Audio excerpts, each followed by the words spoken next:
หลายครั้งที่เราเสียเวลาหลายครั้งที่เราเสียเหงื่อแห้งหลายต่อหลายครั้งที่เราเสียน้ำตาพยายามเฮ็ดสิ่งใดหนึ่งแต่มันบ่เคยประสบผลสำเร็จเลยสักครั้ง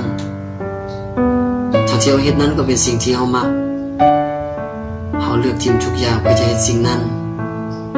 แต่ผลที่ตอบกลับมาคือล้มเหล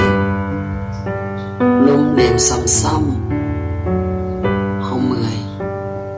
เฮาท้อเฮาบ่มีกำลังใจจะก้าวต่อไป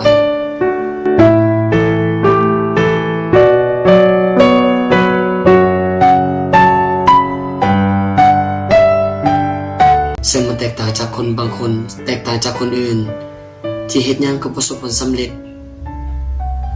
หรืออาจจะเป็นเพราะเขามีต้นทุนที่ดีหรืออาจเป็นเพราะเขามีความตั้งใจสูงมีความพยายามมีความอดทนหรืออาจเป็นเพราะเขาก็เคยพบความล้มเหลว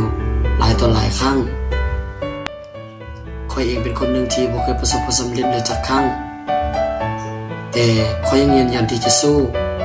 ข้อยเชื่อว่าวันหนึ่งมันต้องสำเร็จอยากให้กำลังใจทุกคน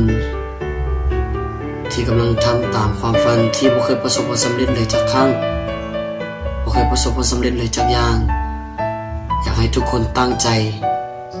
ยึดมั่นและสู้จงเชื่อในสิ่งที่เฮาเฮ็ดจงเฮ็ดในสิ่งที่เฮามักอาจจะเมื่อยได้จักหน่อยนึงแต่เพื่อความฝันนั้น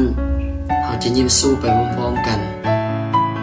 สุดท้ายนี้อยากขอฝากให้ทุกคนมาติดตามช่อง YouTube ข่อยเด้อชื่อช่องว่า